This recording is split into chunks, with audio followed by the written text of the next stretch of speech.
നമസ്കാരം.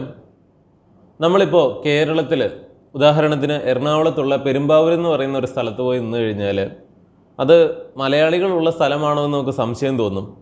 അന്യസംസ്ഥാന തൊഴിലാളികളാണ് അവിടെ എവിടെ നോക്കിയാലും. അവർ നടത്തുന്ന ഹോട്ടലുകൾ, അതായത് അവർ സാധാരണ ജോലിക്ക് പോകാൻ നിൽക്കുന്നു എന്നുള്ളത് മാത്രമല്ല, പല സ്ഥാപനങ്ങളും പോലും അവരാണ് നടത്തുന്നത്. അവിടെയുള്ള ഭൂരിഭാഗം അതിഥി തൊഴിലാളികൾ അവർ പതിവായിട്ട് അത്തരം ഹോട്ടലുകളിൽ നിന്നാണ് ഭക്ഷണം കഴിക്കുന്നത്. അവരുടെ ഒരു രീതിയാണ് അവിടെ വില കുറവുണ്ട്, അതുകൊണ്ട് കുറേ മലയാളികളും അവിടെ കയറാറുണ്ട്. അതുപോലെ ബാർബർ ഷോപ്പുകളാണെങ്കിലും ഇങ്ങനെ എന്തും ഏതും അവരുടെ ഒരു കുത്തകയായിട്ട് അവിടെ മാറുന്നുണ്ട്. പെരുമ്പാവൂർ ഒരു ഉദാഹരണത്തിന് പറഞ്ഞതാണ്. ഇതുപോലെ ഒരുപാട് സ്ഥലങ്ങൾ കേരളത്തിലുണ്ട്. 30 ലക്ഷത്തിലധികം അതിഥി തൊഴിലാളികളാണ് കേരളത്തിൽ തലങ്ങും വിലങ്ങുമായിട്ടുള്ളത് എന്ന് നമുക്കറിയാം. ഈ അതിഥി തൊഴിലാളികൾ എന്ന് പറഞ്ഞാൽ നമ്മൾ മാനിക്കേണ്ട, അതായത് അവർ ഇന്ത്യക്കാർ തന്നെയാണ്. അവരെപ്പോലെ ഇത്രയും കഷ്ടപ്പെടാനുള്ള മനസ്സ് മലയാളിക്ക് ഇവിടെ ഉണ്ടായിരുന്നുവെങ്കിൽ കേരളം ഇന്ന് ഇത്രമാത്രം സാമ്പത്തിക പ്രശ്നങ്ങളിലേക്ക് പോകില്ലായിരുന്നു. ഇതൊക്കെ നമ്മൾ പറഞ്ഞതാണ്. പക്ഷേ എന്നിരുന്നാലും ഈ അതിഥി തൊഴിലാളികൾ കൂട്ടത്തോടെ ജീവിക്കുന്ന സ്ഥലങ്ങളിലുള്ള മലയാളികൾ അല്ലെങ്കിൽ മലയാളികളുടെ കുടുംബങ്ങൾക്കൊക്കെ ഒരുപാട് പ്രശ്നങ്ങൾ ഇതുകൊണ്ട് ഉണ്ടാകുന്നുണ്ടാകാം. വേറൊന്നുമല്ല, മാനസികമായിട്ട് അവർക്ക് എവിടെ നോക്കിയാലും ഇവരെയാണ് കാണുന്നത്. അല്ലെങ്കിൽ ചില സ്ഥലങ്ങളിലാണ് താമസിക്കുന്നത് എന്ന് പറഞ്ഞാൽ തന്നെ അത് ഭായിമാരുടെ നാടാണല്ലോ എന്നൊക്കെയുള്ള രീതിയിൽ മറ്റുള്ളവർ സംസാരിക്കുന്നു. അപ്പോൾ അവർക്ക് അവിടുന്ന് മാറണം എന്നുള്ളൊരു ചിന്ത പോലും ഉണ്ടാകുന്നുണ്ട്. കേരളത്തിൻ്റെ തനതായ പല രീതികളും അവിടെ തികച്ചും വ്യത്യസ്തമായിരിക്കും. ഈ കാര്യം ഇനി ഒരുപാട് വിശദീകരിക്കുന്നില്ല, സാമാന്യം ആളുകൾക്ക് മനസ്സിലാക്കാവുന്നതേ ഉള്ളൂ. ഇന്ത്യക്കാർ തന്നെയായിട്ടുള്ള ഇതുപോലെ മറ്റ് സംസ്ഥാനങ്ങളിൽ നിന്ന്, ബീഹാറിൽ നിന്നും ആസാമിൽ നിന്നും ഒക്കെ വരുന്നവർ നമുക്ക് ഇങ്ങനെയാണ് അവരോട് പലപ്പോഴും തോന്നുന്നതെങ്കിൽ, ബ്രിട്ടീഷുകാരുടെ നാട്ടിലേക്ക് ഇന്ത്യക്കാർ കൂട്ടത്തോടെ ചെന്ന് കുറേ പ്രദേശങ്ങൾ എവിടെ നോക്കിയാലും ഇന്ത്യക്കാർ മാത്രമായിട്ട് കാണുകയാണെങ്കിൽ അവർക്ക് എന്തായിരിക്കും അനുഭവപ്പെടുക? സാമാന്യം ഒന്ന് ചിന്തിച്ചാൽ മതി. ഇതൊരിക്കലും ആരെയും മോശമായിട്ട് കാണിക്കാനോ ചിലരെ ഉയർത്തി കാണിക്കാനോ ഉള്ള വീഡിയോ ഒന്നുമല്ല ഇത്. ഫാക്റ്റുകൾ മാത്രമാണ് നമ്മൾ പറയുന്നത്. ഏതെങ്കിലും ഒരു വശം മാത്രമല്ല നമ്മൾ ചർച്ച ചെയ്യാറുള്ളത്, രണ്ട് വശങ്ങളും പറയാറുണ്ട്. അതുകൊണ്ട് തന്നെ പക്ഷപാതം ഒന്നുമില്ലാതെയാണ് ഈ വീഡിയോകളൊക്കെ അവതരിപ്പിക്കുന്നതെന്ന് ചിലരെങ്കിലും മനസ്സിലാക്കിയാൽ നന്നായിരുന്നു. യൂറോപ്പിൽ ഇന്ന് ഏറ്റവും അധികം ഇന്ത്യക്കാരുള്ളത് UK എന്ന് പറയുന്ന രാജ്യത്താണ്. അല്ലെങ്കിൽ ഒരു കാലത്ത് നമ്മളെ അടക്കി ഭരിച്ചിരുന്ന ബ്രിട്ടനിലാണ്. UK എന്ന് പറഞ്ഞാൽ 4 കോൺസ്റ്റിറ്റ്യൂവൻ്റ് കൺട്രീസ് ചേരുന്നതാണെന്ന് എല്ലാവർക്കും അറിയാം. England, Scotland, Wales, northern Ireland. ഈ സ്കോട്ട്ലൻഡ് ഒരു സെപ്പറേറ്റ് രാജ്യമാകാനൊക്കെ ആയിട്ട് ഒരിടയ്ക്ക് പോയതാണ്. വളരെ ചെറിയൊരു വ്യത്യാസത്തിൽ വോട്ട് കൂടുതൽ കിട്ടിയത് UK തന്നെ നിൽക്കാനാണ് എന്നുള്ളത് കൊണ്ടാണ് സ്കോട്ട്ലൻഡും ഇപ്പോൾ UK ഭാഗമായിട്ട് നിൽക്കുന്നത്. ഇന്ത്യക്കൊക്കെ സ്വാതന്ത്ര്യം കിട്ടുന്നതിന് മുൻപേ തന്നെ ഇതുപോലെ ബ്രിട്ടനിൽ നിന്ന് സ്വാതന്ത്ര്യം നേടിപ്പോയതാണ് ഇപ്പോഴത്തെ അയർലൻഡ് എന്ന് പറയുന്ന രാജ്യമെന്ന് പറയാം. യൂറോപ്പിലെ ഏറ്റവും അധികം ഇന്ത്യക്കാരുള്ളത്, അല്ലെങ്കിൽ 20 ലക്ഷത്തോളം ഇന്ത്യക്കാർ ഇന്ന് UK ഉണ്ട് എന്ന് പറയുമ്പോൾ UK ഉടനീളമുള്ള എല്ലാവർക്കും ഇതൊരു പ്രശ്നമായിട്ടൊന്നും തോന്നില്ല. എന്നാൽ ഇതിൽ ഭൂരിഭാഗം ആളുകളും ഉള്ളത് ഇംഗ്ലണ്ടിലാണ്. ഇംഗ്ലണ്ടിലെ തന്നെ ഏറ്റവും വലിയ നഗരം, അല്ലെങ്കിൽ UK തന്നെ ഏറ്റവും വലിയ നഗരവും അവിടുത്തെ ക്യാപിറ്റലുമാണ് ലണ്ടൻ എന്ന് പറയുന്ന മഹാനഗരം. ഈ ലണ്ടൻ നഗരത്തിലും അതുപോലെ മറ്റ് പല നഗരങ്ങളിലുമായിട്ടാണ് ഇന്ത്യക്കാരിൽ ഭൂരിഭാഗവും ജീവിക്കുന്നത്. ലണ്ടൻ എന്ന് പറഞ്ഞാൽ നമുക്കറിയാം, UK ഏകദേശം 7 കോടിയോളം പോപ്പുലേഷനാണ് ഉള്ളതെങ്കിൽ അതിൽ 1 കോടിയോളം തന്നെ ജീവിക്കുന്നത് നമ്മുടെ കോട്ടയം ജില്ലയുടെ പകുതിയൊക്കെ മാത്രം വലുപ്പമുള്ള ഈ ലണ്ടൻ എന്ന് പറയുന്ന നഗരത്തിലാണ്. UK എല്ലാമായ ലണ്ടൻ എന്ന് പറയുന്ന നഗരത്തിൽ തന്നെ അവിടെയുള്ള ജനങ്ങളിൽ 10-1 ഇന്ത്യക്കാരായിട്ട് ഇപ്പോൾ മാറിയിട്ടുണ്ട്. 20 ലക്ഷത്തിലധികം ഇന്ത്യക്കാർ UK ഉണ്ട് എന്ന് പറയുമ്പോൾ അതിലൊരു 15 ലക്ഷത്തോളം അവിടുത്തെ പൗരന്മാരായിട്ട് മാറിയവരാണ്, ഇന്ത്യൻ വംശജരാണ്. ബാക്കി ഒരു 5 ലക്ഷത്തിലധികം ആളുകൾ ഉടനെ അവിടുത്തെ പൗരന്മാരാകാമെന്നുള്ളൊരു പ്രതീക്ഷയിൽ നിൽക്കുന്നവരാണ്. UK തന്നെ ഏറ്റവും അധികം ആളുകൾ ഇംഗ്ലണ്ടിലാണ്. ഇംഗ്ലണ്ടിൽ തന്നെ ഏറ്റവും അധികം ഇന്ത്യക്കാർ ഈ പറയുന്ന ലണ്ടൻ സിറ്റിയിലും അവിടെ തന്നെ ഹാരോയിലും, അല്ലെങ്കിൽ ലണ്ടന് പുറത്തുള്ള ബെർമിംഗ്ഹാം അല്ലെങ്കിൽ ലെസ്റ്റർ, ഇങ്ങനെയുള്ള നഗരങ്ങളൊക്കെ നമ്മൾ എടുക്കുമ്പോൾ ഒരു ഉദാഹരണം പറയാം. ലെസ്റ്റർ എന്ന് പറഞ്ഞു കഴിഞ്ഞാൽ മറ്റ് വലിയ നഗരങ്ങളൊക്കെ വെച്ച് നോക്കുമ്പോൾ അതൊരു ചെറിയ നഗരമാണ് എന്ന് പറയാം. എന്നാൽ ഈ ലെസ്റ്ററിൽ ആകെ ഉള്ളത് ഏകദേശം 4 ലക്ഷത്തോളം ആളുകളാണ്. അതിൽ 1.5 ലക്ഷം ആളുകളും ഇന്ത്യക്കാരാണ്. ഒന്ന് ചിന്തിച്ചു നോക്കുക. നമ്മൾ ഈ പെരുമ്പാവൂരിൻ്റെ കാര്യമൊന്നും പറഞ്ഞത് ഒന്നുമല്ല. അവിടെയുള്ള 4 ലക്ഷത്തിൽ 1.5 ലക്ഷവും ഇന്ത്യക്കാരാണെങ്കിൽ അവിടെയുള്ള, അല്ലെങ്കിൽ അവിടെ ജനിച്ചു വളർന്ന ആളുകൾക്ക് ഇതുകൊണ്ട് എന്തെങ്കിലുമൊക്കെ പ്രശ്നങ്ങൾ തോന്നാൻ സാധ്യതയില്ലേ? സാമാന്യം ഒന്ന് ചിന്തിച്ചു നോക്കുക. ലെസ്റ്റർ മാത്രമല്ല, ഇതുപോലെ ഈ ഇംഗ്ലണ്ടിലെ പല നഗരങ്ങളിലും ചെന്ന് കഴിഞ്ഞാൽ അവിടുത്തെ പല പ്രദേശങ്ങളും ഇന്ത്യയാണെന്നേ പറയുകയുള്ളൂ. അവിടുത്തെ നിയമങ്ങൾ കർശനമായതുകൊണ്ട് ഇന്ത്യ പോലെ അത്രമാത്രം മോശമാക്കി ഇട്ടിട്ടില്ല. അല്ലെങ്കിൽ അവിടെ ചെന്ന് കഴിയുമ്പോൾ ആളുകൾ നല്ല രീതിയിൽ ഒരു ഉയർന്ന ജീവിത നിലവാരത്തിൽ തന്നെ നിയമങ്ങൾ അനുസരിച്ച് ജീവിക്കും എന്നുള്ളത് കൊണ്ട് ഭേദപ്പെട്ട് കിടക്കുകയാണെങ്കിലും നമുക്ക് കണ്ടു കഴിഞ്ഞാൽ ഇന്ത്യയിലെ ഒരു നഗരമാണെന്ന് മാത്രമേ തോന്നുകയുള്ളൂ. എവിടെ നോക്കിയാലും ഇന്ത്യക്കാർ മാത്രമാണ്. അതുകൊണ്ട് തന്നെ ഈ ലെസ്റ്ററിലും അല്ലെങ്കിൽ പല നഗരങ്ങളിലുമൊക്കെ ഒരുപാട് പ്രക്ഷോഭങ്ങൾ പല ഭാഗത്തു നിന്നും ഉണ്ടാകുന്നുണ്ട്. ഇതുപോലെ ആളുകളെ ഇങ്ങോട്ട് അനുവദിക്കരുത് എന്ന് പറഞ്ഞുകൊണ്ട്. നമ്മളിനി പറയാൻ പോകുന്നത് UK എന്ന് പറയുന്ന രാജ്യത്തെ അധികൃതർ നടത്തുന്ന അഴിമതിയെക്കുറിച്ചാണ്. അതായത് ഇന്ത്യയിൽ അല്ലെങ്കിൽ കേരളത്തിലൊക്കെ നടക്കുന്ന അഴിമതികൾ എങ്ങനെയാണെന്ന് നമുക്കറിയാം. കൂടുതലും ഇൻഫ്രാസ്ട്രക്ചർ അല്ലെങ്കിൽ പല കാര്യങ്ങളുമൊക്കെ പണിയുമ്പോൾ അതിൽ കൈയിട്ട് വാരുക, അല്ലെങ്കിൽ കോൺട്രാക്ടർമാരുടെ വെട്ടിപ്പ്, ഇതൊക്കെയാണ് നമുക്കറിയാവുന്ന അഴിമതികൾ. അതല്ലാതെയുമുണ്ട്. എന്നാൽ UK പോലെയുള്ള രാജ്യങ്ങൾ അല്ലെങ്കിൽ ഇതുപോലെയുള്ള വികസിത രാജ്യങ്ങളിലൊക്കെ അഴിമതിയൊന്നുമില്ല, നേതാക്കന്മാരെല്ലാം നല്ലവരാണ് എന്ന് നമ്മൾ തെറ്റിദ്ധരിക്കുന്നതാണ്. അവിടെ മറ്റ് പല രീതിയിലുമുള്ള വെട്ടിപ്പുകളുണ്ട്. അവിടുത്തെ ജനങ്ങളുടെ താല്പര്യം നോക്കാതെ വളരെ കുറച്ച് ആളുകൾക്ക്, അവിടുത്തെ തന്നെ കാശുള്ള കുറച്ച് ആളുകൾക്ക് കാശുണ്ടാക്കാൻ വേണ്ടിയിട്ട് അവിടുത്തെ നിയമങ്ങൾ മാറ്റി എഴുതുക, അവിടെയുള്ള ആളുകൾക്ക് ബുദ്ധിമുട്ടുണ്ടാക്കുന്ന രീതിയിൽ ഇത്തരം സാഹചര്യങ്ങൾ സൃഷ്ടിക്കുക, അതാണ് അവിടുത്തെ ഒരു പുതിയ തരം അഴിമതി. അതിനെതിരെ ഒരുപാട് പ്രതിഷേധങ്ങൾ ഉണ്ടാകുന്നത് കൊണ്ട് തന്നെയാണ് ഇപ്പോൾ ഇന്ത്യയിൽ നിന്നുള്ള കുടിയേറ്റമൊക്കെ അവർ നിയന്ത്രിക്കുന്നത്, നിയമങ്ങൾ മാറ്റിക്കൊണ്ടിരിക്കുന്നത്. എന്താണ് ആ അഴിമതി എന്ന് ചോദിച്ചു കഴിഞ്ഞാൽ ലെസ്റ്ററിൻ്റേതുപോലെ തന്നെയുള്ള ഉദാഹരണങ്ങളാണ്. പല സ്ഥലങ്ങളിലും ഇതുപോലെ ഇന്ത്യക്കാർ വരുമ്പോൾ UK ഏറ്റവും അധികം ഉള്ളത് അവിടുത്തെ ആളുകൾ കഴിഞ്ഞാൽ ഏഷ്യക്കാരാണ്. ആ ഏഷ്യക്കാരിൽ ഭൂരിഭാഗവും ഇന്ത്യക്കാരാണ്. പിന്നീട് പാകിസ്ഥാനികളുണ്ട്, ബംഗ്ലാദേശികളുണ്ട്, അതും കഴിഞ്ഞിട്ടാണ് ചൈനക്കാർ വരുന്നത്. പിന്നെ അതല്ലാതെ ആഫ്രിക്കയിൽ നിന്നുണ്ട്. എങ്കിൽ പോലും UK കഴിഞ്ഞു കഴിഞ്ഞാൽ പിന്നീട് ഏറ്റവും കൂടുതലുള്ളത് ഇന്ത്യൻ വംശജരാണ്. അതിപ്പോൾ ഒരുപാട് കൂടിയെന്നു കഴിഞ്ഞ വർഷങ്ങളിലൊക്കെ. ഇതെങ്ങനെയാണ്? അവിടെ ഒരു കാര്യവുമില്ലാതെ കാശുള്ളവർ ഒരുപാട് യൂണിവേഴ്സിറ്റികൾ പുതിയതായിട്ട് തുടങ്ങുകയാണ്. നമുക്കറിയാം ലോകത്തിലെ ഏറ്റവും മികച്ച യൂണിവേഴ്സിറ്റികളെല്ലാം പുരാതന കാലം മുതലേ തന്നെ UK എന്നാൽ ആ യൂണിവേഴ്സിറ്റികൾ ഒക്കെ നോക്കിക്കൊണ്ട് അങ്ങോട്ടല്ല ആളുകൾ മുഴുവൻ പോകുന്നത്. അവിടെയൊക്കെ പഠിക്കാൻ സാധ്യതയുള്ളവർ അല്ലെങ്കിൽ അവിടെയൊക്കെ കിട്ടുന്നവർ വിരലിലെണ്ണാവുന്ന ആളുകളൊക്കെ മാത്രമാണ്. ഇപ്പോൾ കേരളത്തിൽ നിന്ന് പോയിട്ടുള്ളവരാണെങ്കിൽ പോലും. അത്തരമൊരു യൂണിവേഴ്സിറ്റിയിൽ പഠിക്കാൻ പോയ എൻ്റെ ഒരു സുഹൃത്തിൻ്റെ അനുഭവമൊക്കെ നമ്മളൊരു വീഡിയോയിൽ പറഞ്ഞതാണ്. എന്നാൽ ഭൂരിഭാഗം ആളുകളും പോകുന്നത് തട്ടിക്കൂട്ട് യൂണിവേഴ്സിറ്റികളിലാണ്. അത് അവിടെയുള്ളവർ തൽക്കാലത്തേക്ക് ഉണ്ടാക്കിയിട്ടുള്ളത് മാത്രമാണ്. കാരണം അവിടെയൊക്കെ ലക്ഷങ്ങൾ മുടക്കി പഠിക്കാനായിട്ട് ഇന്ത്യക്കാർ ഇങ്ങനെ വരികയാണ്. ഇന്ത്യക്കാരുടെ ഈ ഒരു ഭ്രമം, ഈ ഒരു ടെൻഡൻസി അവർ മനസ്സിലാക്കിയിട്ട് അവരിങ്ങനെ UK എന്നുള്ള പേരിൽ കുറേ തട്ടിക്കൂട്ട് യൂണിവേഴ്സിറ്റികൾ തുടങ്ങിയിരിക്കുന്നു. ഒരു കാര്യമില്ലാത്ത കോഴ്സുകൾ പഠിക്കാൻ വേണ്ടി ആളുകളെ ഇങ്ങോട്ട് എടുക്കുന്നു. നെയ്യപ്പം തിന്നാൽ രണ്ടുണ്ട് കാര്യമെന്ന് പറയുന്നത് പോലെ ഇത്തരം യൂണിവേഴ്സിറ്റികൾക്ക് ഒരുപാട് പണം കിട്ടും. നമുക്കറിയാം നാട്ടിൽ നിന്ന് 10, 20, 30 ലക്ഷം രൂപയൊക്കെ മുടക്കി അവിടെ പഠിക്കാൻ പോകുന്നത് അത് മുതലാണോ എന്നുള്ളത് സാമാന്യം ഒരു ചോദ്യമാണ്. ഈ തുക അവിടുത്തെ പൗണ്ടിൽ ഒരു വലിയ തുക തന്നെയാണ്. അത് അവിടെ അടയ്ക്കുന്നു, ആ പണം അവർക്ക് കിട്ടുന്നു. അങ്ങനെ അവിടെയുള്ള കുറേ അധികം ഇടനിലക്കാർ കാശുണ്ടാക്കുന്നു. ഇതിന് ഗവൺമെൻറ് കൊടി പിടിക്കുകയാണ്. എന്നാൽ അവിടെ പെടുന്നത് അവിടെയുള്ള തദ്ദേശീയരായിട്ടുള്ള സാധാരണക്കാരാണ്. കേരളത്തിലെ കാര്യം പറയുന്നത് പോലെ തന്നെയാണ്. അവിടെയും സാധാരണമായ ജോലികൾ ചെയ്യാൻ ആളുകൾക്ക് മടിയായി തുടങ്ങിയിരുന്നു. ആ ഒരു ഒഴിവിലേക്കാണ് ഇന്ത്യക്കാർ ധാരാളമായിട്ട് എത്തുന്നത്. പഠിക്കുന്ന സമയത്ത് അവർക്ക് പാർട്ട് ടൈമായിട്ട് ജോലി ചെയ്യാം. അപ്പോൾ അവിടുത്തെ സാധാരണമായ ജോലികളെല്ലാം ചെയ്യാനായിട്ട് ഇന്ത്യക്കാർ റെഡിയാണ്. അപ്പോൾ തൽക്കാലത്തേക്ക് അവിടെയുള്ളവർ നോക്കിയപ്പോഴും നല്ല കാര്യമാണ്. നമ്മുടെ ഇവിടെ അന്യസംസ്ഥാന തൊഴിലാളികൾ വന്നതുപോലെ ജോലിക്ക് ആളെ കിട്ടുന്നുണ്ട് എന്നുള്ളൊരു ചിന്ത തന്നെയായിരുന്നു ആദ്യം അവർക്കുമെങ്കിൽ പിന്നീട് കാര്യങ്ങൾ കൈവിട്ടു പോയി. അതായത് ഇന്ന് ഇവിടെ സാധാരണ ഒരു ജോലി ചെയ്താൽ അത്യാവശ്യം നന്നായി ജീവിച്ചു പോകാൻ, അല്ലെങ്കിൽ ഒരു വൈറ്റ് കോളർ ജോബ് AC-ക്കകത്ത് പോയിരുന്ന് ചെയ്യുന്ന ആളെക്കാളും കൂടുതൽ ഒരു കൂലിപ്പണിക്കാരൻ ഇവിടെ നേടാൻ കഴിയുന്നുണ്ടെങ്കിലും ഇന്ന് അവർ നേരിടുന്ന ഏറ്റവും വലിയ കോമ്പറ്റീഷൻ എന്ന് പറയുന്നത് അന്യസംസ്ഥാന തൊഴിലാളികളുടെ ഭാഗത്തു നിന്നാണ്. അവരെ ദേഷ്യത്തോടെ നോക്കുന്നവരാണ് പലരും എന്ന് പറയാം. കാരണം ഇവർ കാരണം പണി കിട്ടുന്നില്ല, പലപ്പോഴും പണിയില്ലാതെ വീട്ടിലിരിക്കേണ്ടി വരികയാണ്. ഇതേ അവസ്ഥ തന്നെ UK സാധാരണക്കാർക്കുണ്ട്. UK എന്ന് പറഞ്ഞു കഴിഞ്ഞാൽ നമ്മൾ ചിന്തിക്കുന്നത് അവിടെയുള്ള എല്ലാവരും വളരെ റിച്ച് ആണെന്നൊന്നും കരുതരുത്. അടിസ്ഥാനപരമായി നമ്മൾ ഒരു സാഹിബിനെയും മദാമയും ഒക്കെ ബഹുമാനിക്കുന്നതിൻ്റെ കാരണം എന്താണ്? അവരുടെ കയ്യിൽ പണം ഉണ്ടെന്നുള്ള നമ്മുടെ ചിന്തയാണ്. സൂക്ഷ്മമായിട്ടൊന്ന് ചിന്തിച്ചു കഴിഞ്ഞാൽ ഇത് വ്യക്തമായിട്ട് മനസ്സിലാവും. ഫോർട്ട് കൊച്ചിയിലോ ഗോവയിലോ വന്നിട്ട് ഒരു ഗതിയും ഇല്ലാത്തതുപോലെ നടക്കുന്ന ഒരു സാഹിബിനോ മദാമയോ കണ്ടു കഴിഞ്ഞാൽ നമുക്ക് വളരെ സഹതാപമാണ് തോന്നുക, അല്ലെങ്കിൽ അവരോട് നമുക്ക് വെറുപ്പാണ് തോന്നുക. അതായത് ഒരു ഫോറിനർ ആണോ, അവൻ്റെ കയ്യിൽ കാശുണ്ടായിരിക്കണം എന്നുള്ളതാണ് നമ്മൾ ചിന്തിക്കുന്നത്. എന്ന് പറയുന്നത് പോലെ ഒരുപാട് സാധാരണ ആളുകൾ അല്ലെങ്കിൽ തനി ലോക്കൽസ് എന്ന് പറയാവുന്ന ഒത്തിരി സായിപ്പുമാരും അല്ലെങ്കിൽ അങ്ങനെയുള്ള ആളുകളൊക്കെ അല്ലെങ്കിൽ അവിടുത്തെ പൗരന്മാർ അവിടെയുണ്ട്. അവർക്ക് ഇങ്ങനെ വരുന്ന ഇന്ത്യക്കാരെ കൊണ്ട് അവർ പൊറുതിമുട്ടിയിരിക്കുകയാണ്. അവർക്ക് ജോലി കിട്ടുന്നില്ല. കാരണം ഈ ഉള്ള ജോലി മുഴുവൻ ഇന്ത്യക്കാർ ചെയ്യുകയാണ്. അവരവിടെ ബ്രിട്ടീഷ് പൗരന്മാരായിട്ട് ജനിച്ചു വളർന്നിട്ടും അവരെക്കാളും എത്രയോ മികച്ച രീതിയിലാണ് ഇന്ത്യക്കാർ പലരും അവിടെ ജീവിക്കുന്നത്. അവർ വീട് വയ്ക്കുന്നു, കാറ് വാങ്ങുന്നു, വളരെ സുന്ദരമായിട്ട് ജീവിക്കുന്നു. ഇതൊക്കെ നോക്കുമ്പോൾ അവിടുത്തെ സാധാരണ ലോക്കൽ ആളുകൾക്ക് എന്താണ് പറയുക, കുരു പൊട്ടുക എന്നൊക്കെ വേണമെങ്കിൽ പറയാം.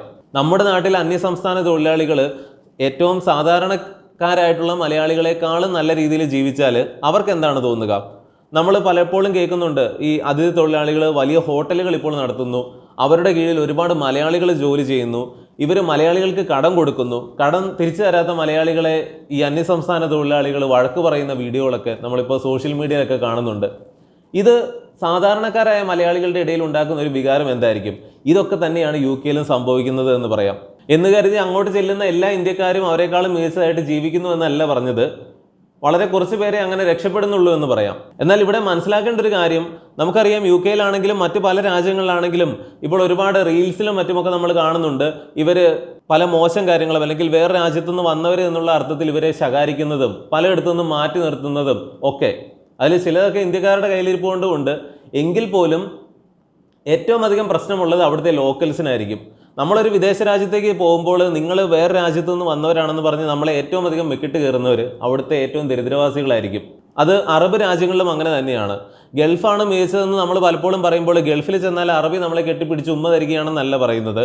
അവിടെയും ലോക്കൽ അറബികൾക്ക് വല്ലാത്തൊരു പ്രശ്നം തന്നെയാണ് എന്ന് പറയാം. എന്നാൽ അവിടെ അത്യാവശ്യം സ്റ്റാൻഡേർഡിൽ ജീവിക്കുന്നവർ, അത്യാവശ്യം കയ്യിൽ പണമുള്ളവരൊക്കെ, അവർക്ക് കുറേയൊക്കെ സ്റ്റാൻഡേർഡ് ഉണ്ടായിരിക്കും അവരുടെ പെരുമാറ്റത്തിൽ.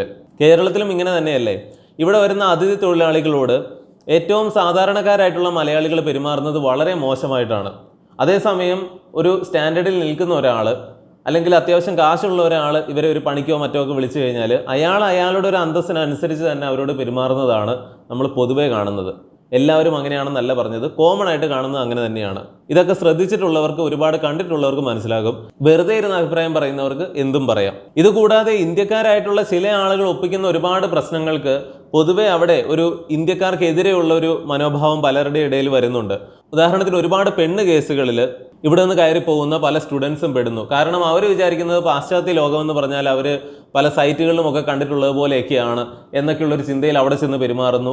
ഇത്തരം ഒരുപാട് വാർത്തകൾ വരുന്നു. മലയാളി കുടുംബങ്ങളിൽ നിന്ന് പോലും അവിടെ ചെന്നിട്ട് ഒരുപാട് പ്രശ്നങ്ങൾ, അതായത് പലയിടത്തും ഒരു വൈഫിനൊക്കെയാണ് പ്രധാന ജോലിയെങ്കിൽ അതുകൊണ്ട് തന്നെ കാലക്രമേണ അവർക്ക് കൂടുതൽ അധികാരം വരികയും ഇത് സഹിക്കാൻ കഴിയാത്ത ഭർത്താവ് പല കാര്യങ്ങളും ചെയ്യുകയും അല്ലെങ്കിൽ മദ്യത്തിന് അടിമയാവുകയും ഇങ്ങനെയുള്ള പല പ്രശ്നങ്ങളും വലിയ ട്രാജഡിയിലേക്കൊക്കെ പോകുന്നതുമൊക്കെ ഒരുപാട് ന്യൂസുകൾ നമ്മൾ കേൾക്കുന്നുണ്ട്. ഇങ്ങനെയുള്ള ഒറ്റപ്പെട്ട സംഭവങ്ങൾ മൊത്തത്തിൽ ആളുകൾ ഇവരെല്ലാവരും ഇങ്ങനെയാണ് എന്നുള്ളൊരു തെറ്റിദ്ധാരണ പരത്താനായിട്ട് കാരണമാകുന്നുണ്ട്. കൂടാതെ ഇന്ത്യയിൽ കാണിക്കുന്നത് പോലെ മതം പറഞ്ഞിട്ടുള്ള തമ്മിൽ തല്ല്, ലെസ്റ്റർ പോലെയുള്ള നഗരത്തിലൊക്കെ ഈയിടെ അങ്ങനെ പ്രശ്നങ്ങൾ നടന്നത് വാർത്തയായത് പലരും ശ്രദ്ധിച്ചിട്ടുണ്ടാകും. ഇങ്ങനെ ഇവിടെ ഒപ്പിക്കുന്ന പല പ്രശ്നങ്ങളും അവിടെയും ചെന്ന് കാണിക്കുകയാണ്. നേഴ്സുമാരുടെ ഇടയിൽ തന്നെ അവിടെയുള്ള നേഴ്സുമാർക്ക് ഒരു കോമ്പറ്റീഷൻ നേരിടുന്നുണ്ട്. അതായത് നമ്മൾ ഇവിടെ നിന്ന് കയറി പോകുമ്പോൾ അവിടെ ലക്ഷങ്ങൾ കിട്ടുന്നു എന്ന് കരുതിയാൽ പോലും അവിടുത്തെ ചെലവുകൾ വെച്ച് നമ്മുടെ നാട്ടിൽ ഒരു 20,000 രൂപ മാസം കിട്ടിയാൽ എന്തൊക്കെ ചെയ്യാമോ അത്രയും കാര്യങ്ങളെ അവിടെ ഒരു 2,000 പൗണ്ട് കൊണ്ടും ചെയ്യാനായിട്ട് സാധിക്കുകയുള്ളൂ. അതുകൊണ്ടാണ് ഗൾഫിൽ തൽക്കാലത്തേക്ക് പോയി നിന്നിട്ട് കുറേ കാശുണ്ടാക്കി തിരിച്ചു വരുന്നതാണ് ബുദ്ധി എന്ന് പറയുന്നത്. എന്നാൽ ആളുകൾ ഇതൊന്നും മനസ്സിലാക്കില്ല. ഗൾഫിൽ പോയി നിൽക്കുന്നവരും കുറേ നാൾ കഴിഞ്ഞ് UK മറ്റ് രാജ്യങ്ങളിലേക്കും ഒക്കെ പോകും. പിന്നെ അവിടെ കിടന്ന് ഉരുണ്ടുകൊണ്ടിരിക്കും ഇത് തന്നെയായിരുന്നു നല്ലത് എന്ന് പറഞ്ഞുകൊണ്ട്. UK തന്നെ ഏറ്റവും ഭേദപ്പെട്ട കാലാവസ്ഥയുള്ളൊരു സ്ഥലമാണ് ഇംഗ്ലണ്ടിൽ തന്നെ ലണ്ടൻ പോലെയുള്ള നഗരങ്ങളും അങ്ങനെ പല ഭാഗങ്ങളും. അപ്പോൾ കാലാവസ്ഥ ഒരു പരിധി വരെ അനുകൂലമായതുകൊണ്ടും പരമ്പരാഗത കാലം മുതലേ ഇന്ത്യക്കാർ കൂടുതലും കുടിയേറിയത് ഇങ്ങോട്ടൊക്കെ ആയതുകൊണ്ടുമാണ് ഈ പ്രദേശങ്ങളിൽ ഇന്ത്യക്കാർ കൂടുതലായിട്ട് വരാൻ കാരണം. എന്നിട്ട് പോലും ഒരു 6 മാസമൊക്കെ മാത്രമാണ് നല്ല കാലാവസ്ഥ കിട്ടുക. നമ്മളൊന്നും മനസ്സിലാക്കേണ്ടത് ഇന്ത്യക്കാരെ ബ്രിട്ടീഷുകാർ ഭരിക്കുന്ന സമയം മുതലേ തന്നെ അങ്ങോട്ട് കുടിയേറ്റമുണ്ട്. ആദ്യമൊക്കെ ബ്രിട്ടീഷുകാർ ഓരോ ജോലിക്ക് വേണ്ടി, സാധാരണമായ ജോലിക്ക് വേണ്ടിയിട്ടാണ് ഇവരെ കൊണ്ടുപോയിക്കൊണ്ടിരുന്നത്. പിന്നെ അവരെ തിരിച്ചു കൊണ്ടുവരാനൊന്നും മെനക്കെടാറില്ല. പിന്നെ അവിടെ എങ്ങനെയെങ്കിലും ജീവിക്കേണ്ടി വരും. പിന്നീട് 2ാം ലോക മഹായുദ്ധത്തിൻ്റെയൊക്കെ സമയമായപ്പോഴേക്കും ഇന്ത്യയിൽ റെയിൽവേ പണിതുകൊണ്ടിരുന്ന ഒരുപാട് പേരെ അവിടെയും ഈ യുദ്ധത്തിൻ്റെ സമയത്ത് താർന്ന റെയിൽവേകളൊക്കെ പണിയാനും മറ്റുമൊക്കെ ആയിട്ട് ഒരുപാട് ഇന്ത്യക്കാരെ കൊണ്ടുപോയിട്ടുണ്ട്. അതൊക്കെയാണ് ആദ്യത്തെ അങ്ങോട്ടുള്ള കുടിയേറ്റം എന്ന് പറയാം. കാരണം അന്ന് അവരും ബ്രിട്ടീഷ് പൗരന്മാരാണ് പറയുമ്പോൾ. അതായത് കാനഡയിലെ പഞ്ചാബികൾ ചെന്ന കാര്യം പറയുന്നത് പോലെ തന്നെയാണ് ഇപ്പോൾ ഇംഗ്ലണ്ടിൽ അല്ലെങ്കിൽ UK ഏറ്റവും അധികം ഇന്ത്യക്കാർ യൂറോപ്പിലുള്ളത് എന്ന് പറയുമ്പോൾ അവരെല്ലാം ഈ അടുത്ത കാലത്ത് പോയവർ മാത്രമല്ല, നൂറ്റാണ്ട് മുമ്പേ പോയി അവിടെ തലമുറകളായി ജീവിക്കുന്ന ഇന്ത്യൻ വംശജരുമുണ്ട്. കേരളത്തിൽ നിന്നാണ് UK ഏറ്റവും അധികം ആളുകൾ പോകുന്നത്, അല്ലെങ്കിൽ ഇന്ത്യയിൽ നിന്ന് തന്നെ ഏറ്റവും അധികം ആളുകൾ കേരളത്തിൽ നിന്നാണ് പോകുന്നത് എന്നൊക്കെ ഓരോ മണ്ടത്തരം പറഞ്ഞു നടക്കുന്ന വാർത്താ ചാനലുകൾ പോലും അങ്ങനെയുള്ള വാർത്തകൾ കൊടുക്കുന്നുണ്ട്. ഇപ്പോൾ UK പോലും പഞ്ചാബികളും ഗുജറാത്തികളും ഒക്കെ കഴിഞ്ഞിട്ടേ കേരളവും അങ്ങനെയുള്ള പല സംസ്ഥാനങ്ങളും വരുന്നുള്ളൂ. വെസ്റ്റ് ബംഗാൾ, ബീഹാർ, UP ഇതൊക്കെ കഴിഞ്ഞിട്ടാണ് കേരള. എന്നാൽ കേരളത്തിലെ ജനസംഖ്യ വെച്ച് പോകുന്നവരുടെ എണ്ണം ശതമാനക്കണക്ക് കൂടുതലാണ് എന്ന് പറഞ്ഞാൽ അതും തെറ്റാണ്. പഞ്ചാബാണ് ഈ കാര്യത്തിൽ നമ്പർ 1 നിൽക്കുന്നത്. അത് കേരളത്തെക്കാളും ജനസംഖ്യ കുറഞ്ഞ ഒരു സ്റ്റേറ്റ് ആണ്. എന്നാൽ അവിടെ നിന്നാണ് ഏറ്റവും അധികം ആളുകൾ കാനഡയ്ക്കാണെങ്കിലും UK ആണെങ്കിലും ഒക്കെ പോകുന്നത്. അതുപോലെ ഗുജറാത്ത് മോശമല്ല. എന്നാൽ ഇങ്ങനെയൊക്കെ പോയാലും ഏറ്റവും അധികം ജനസംഖ്യയുള്ള രാജ്യമാണ് ഇന്ത്യ. ഇന്ത്യയിൽ നിന്ന് ഇങ്ങനെ ആളുകൾ പോകുന്നത് കൊണ്ട് ഇന്ത്യ കാലിയാകുന്നു എന്നൊക്കെ പറയുന്നത്, ഒരു കുളത്തിൽ നിന്ന് ഒരു കപ്പ് വെള്ളം എടുത്ത് മാറ്റിയാൽ കുളം വറ്റിപ്പോകും എന്നൊക്കെ പറയുന്നത് പോലെ തന്നെയാണ്. പക്ഷേ ഇത് പ്രശ്നം ഉണ്ടാക്കുന്നതെന്ന് പറഞ്ഞാൽ ഇങ്ങനെ പോകുന്നവർ ഇവിടുത്തെ കാശും കൊണ്ടാണ് പോകുന്നത്, വലിയ തുകകൾ ലോൺ എടുത്തുകൊണ്ടും. അങ്ങനെ നമുക്കതൊരു സാമ്പത്തികമായിട്ടുള്ള പ്രശ്നങ്ങൾ ഉണ്ടാക്കുന്നുണ്ട്. അതുപോലെ ബ്രെയിൻ ഡ്രെയിൻ എന്നൊക്കെ പറയുന്നത് പണ്ടായിരുന്നു കൂടുതലും. ഇന്ന് പോകുന്നത് മിക്കവരും +2 കഴിഞ്ഞ് തട്ടിക്കൂട്ട് മാർക്ക് മേടിച്ചിട്ടാണ് ഈ സ്റ്റുഡൻറ് വിസയിൽ കയറി പോകുന്നത്. അതുകൊണ്ട് ബ്രെയിൻ ഡ്രെയിൻ എന്ന് പറയുന്ന ഒരു വലിയ പ്രശ്നം ഇന്ന് പഴയതുപോലെ ഇല്ല. അതായത് ഇന്ത്യ എന്ന് പറയുന്ന രാജ്യത്തിനല്ല നഷ്ടം, പോകുന്ന പലർക്കും തന്നെയാണ് പണി കിട്ടുന്നത്, അവർക്ക് തന്നെയാണ് നഷ്ടം. അതായത് ഇന്ത്യ എന്ന് പറയുന്ന ഒരു രാജ്യത്തിൻ്റെ വിചിത്രമായൊരു സ്വഭാവം എന്താണ്? ഇന്ത്യ വിടുന്നത് വലിയൊരു അച്ചീവ്മെൻ്റ് ആയിട്ട് കരുതുന്നവരാണ് പലരും എന്നുള്ളതാണ്. വളരെ വിരോധാഭാസമായിട്ടുള്ളൊരു കാര്യം. സ്വന്തം രാജ്യം വിടുന്നത് ഒരു വിജയമായിട്ട് കാണുന്ന കുറേയധികം ഈ രാജ്യത്തുള്ളവർ. ഇന്ത്യയിലെ ഏറ്റവും പ്രശസ്തമായ യൂണിവേഴ്സിറ്റികളിലൊക്കെ സൗജന്യമായി പഠിച്ചിട്ട്, IIT പോലെയുള്ളിടത്തൊക്കെ പഠിച്ചിട്ട് അവർ ഇന്ത്യക്ക് പുറത്തേക്ക് പോകുമ്പോഴാണ് യഥാർത്ഥത്തിൽ നഷ്ടം. അതൊരു നിയമം കൊണ്ടുവരേണ്ടതാണ്. ഇന്ത്യയിലെ ഏറ്റവും മികച്ച യൂണിവേഴ്സിറ്റികളിൽ, ഇൻസ്റ്റിറ്റ്യൂട്ടുകളിലൊക്കെ സൗജന്യമായിട്ട് ഇങ്ങനെ പഠിച്ചവരാണെങ്കിൽ അവർ ഇത്ര വർഷമെങ്കിലും ഇന്ത്യയിൽ നിൽക്കണമെന്നൊക്കെ ഒരു നിയമം കൊണ്ടുവരേണ്ട സമയം അതിക്രമിച്ചു എന്നുള്ളതാണ്. അല്ലാതെ ഇപ്പോൾ ഈ കയറി പോകുന്ന, ചവറ് പോലെ കയറി പോകുന്ന ആളുകളെ കൊണ്ട് ഒരു പരിധി വരെ ഇന്ത്യക്ക് ഒരു പ്രശ്നവും ഉണ്ടാകാൻ പോകുന്നില്ല എന്നുള്ളത് മനസ്സിലാക്കുക. പ്രശ്നം വരുന്നത് കൂടുതലും കേരളത്തെ പോലെ വളരെ സാമ്പത്തികമായിട്ട് പ്രശ്നങ്ങളുള്ള സംസ്ഥാനങ്ങൾക്കും അതുപോലെ ഇവിടുത്തെ ചില കമ്മ്യൂണിറ്റികൾക്കും ഇവിടെ ജീവിക്കുന്ന ഒരുപാട് പേരുടെ സാമ്പത്തിക ഭദ്രതയ്ക്കുമൊക്കെയാണ്. UK പല നഗരഭാഗങ്ങളിലും ചെന്ന് കഴിഞ്ഞാൽ, അമേരിക്കയിലും ഉണ്ട്, ന്യൂയോർക്കിലുമൊക്കെ അങ്ങനെ പല ഭാഗങ്ങളുണ്ട്. ഇന്ത്യക്കാർ ഏറ്റവും അധികം ഇന്ത്യക്ക് പുറത്തുള്ളത് അമേരിക്കയിലാണ്. അമേരിക്കയിലുള്ളതുപോലെ മറ്റ് പല രാജ്യങ്ങളിലും ഇല്ല. ഈ അമേരിക്കൻ ഭ്രമം പണ്ട് മുതലേ കേരളത്തെക്കാൾ കൂടുതൽ ഈ നോർത്ത് ഇന്ത്യൻ സ്റ്റേറ്റുകളിലൊക്കെ ആയതുകൊണ്ടാണ് അമേരിക്ക നമ്മൾ കാര്യമായിട്ട് അങ്ങനെ ചിന്തിക്കാത്തത്. അമേരിക്ക ഇന്ത്യക്കാരുടെ മറ്റൊരു ലോകം തന്നെയാണ്. ഇന്ത്യ കഴിഞ്ഞാൽ ഏറ്റവും അധികം ഇന്ത്യക്കാരുള്ളത് അമേരിക്കയിലാണ്. ഈ ന്യൂയോർക്കിലൊക്കെ കാണാനായിട്ട് സാധിക്കും. ചില സ്ഥലങ്ങൾ കണ്ടാൽ ഇന്ത്യ തന്നെയാണ്. അവിടെ സാധാരണമായിട്ട് തന്നെ സാരി ഉടുത്ത് നടക്കുന്നവരും ഇന്ത്യൻ വേഷങ്ങൾ ധരിച്ച് നടക്കുന്നവരും ഒക്കെയുണ്ട്. ഇത് അമേരിക്കയാണോ എന്ന് നമ്മൾ ഒരിക്കലും വിശ്വസിക്കില്ല. അതുപോലെ തന്നെ ചൈനക്കാരുടെ ഏരിയ ഉണ്ട് എന്ന് പറയുന്നത് പോലെ ഇപ്പോൾ UK പല സിറ്റികളിലെയും ഓരോ തെരുവുകളും സ്ട്രീറ്റുകളും ഒക്കെ കണ്ടു കഴിഞ്ഞാൽ ഇന്ത്യ തന്നെയാണ്. അത് കണ്ടാൽ നമ്മൾ എന്തിനാണ് UK പോയത്? ഇന്ത്യയിലെ തന്നെ ഏതെങ്കിലും ഒരു കൊള്ളാവുന്ന നഗരത്തിൽ, വല്ല ബാംഗ്ലൂരോ പോയാൽ പോരായിരുന്നു എന്ന് ചിന്തിച്ചു പോകും. മറ്റൊന്ന്, അതിഥി തൊഴിലാളികളെ കുറിച്ച് നമ്മൾ പറയുന്നത് പോലെ തന്നെയാണ്. അവിടെയുള്ള പലർക്കും ഇന്ത്യക്കാർക്ക് അത്ര വൃത്തി പോരാ, ഞങ്ങളുടെ അത്ര വൃത്തി പോരാ, അല്ലെങ്കിൽ അവരുടെ പെരുമാറ്റം ശരിയല്ല എന്നൊക്കെ അഭിപ്രായപ്പെടുന്നവരുണ്ട്. മലയാളികളൊക്കെ അതിൽ കുറേയൊക്കെ ഭേദമായിരിക്കും. എന്നാൽ എല്ലാവരും അങ്ങനെയാണെന്ന് പ്രതീക്ഷിക്കാനായിട്ട് സാധിക്കില്ല. കുറച്ച് പേര് മതി എല്ലാവർക്കും ചീത്തപ്പേരുണ്ടാക്കാനായിട്ട്. ഏറ്റവും പ്രധാനമായിട്ട് ഇങ്ങനെ വരുന്നത് കൊണ്ട് അവിടുത്തെ സാധാരണ ലോക്കലായിട്ടുള്ള ആളുകൾക്ക്, അവിടുത്തെ ബ്രിട്ടീഷുകാർക്ക് പലപ്പോഴും ജോലി കിട്ടാതെയാവുന്നു, പല ദിവസങ്ങളിലും ജോലി കിട്ടാതെയാവുന്നു. ഇന്ത്യക്കാർ കൂടുതലുള്ള സ്ഥലങ്ങളിൽ നിന്ന് അവർ വേറെ സ്ഥലങ്ങളിലേക്ക് മാറിപ്പോകുന്നു. ഇങ്ങനെയൊക്കെയുള്ള കാര്യങ്ങൾ അവിടെ നടക്കുന്നുണ്ട്. പലപ്പോഴും അവിടുത്തെ കുടിയേറ്റ നിയമങ്ങളൊക്കെ മാറുമ്പോൾ എല്ലാവരും ചിന്തിക്കുന്നത് ബ്രിട്ടൻ നമുക്കിട്ട് പണി തരികയാണെന്നാണ്. എന്നാൽ ഇപ്പോഴാണ് അവർ ചെയ്യേണ്ടത് ചെയ്യുന്നത്. അവിടെയുള്ള ജനങ്ങൾ തന്നെ, സാമാന്യം ബോധമുള്ള അവിടുത്തെ ആളുകൾ തന്നെ ചോദിക്കുന്നു, നിങ്ങൾ എന്തിനാണ് ഇങ്ങനെ ഇവരെ പറ്റിച്ച് കാശുണ്ടാക്കുന്നത്?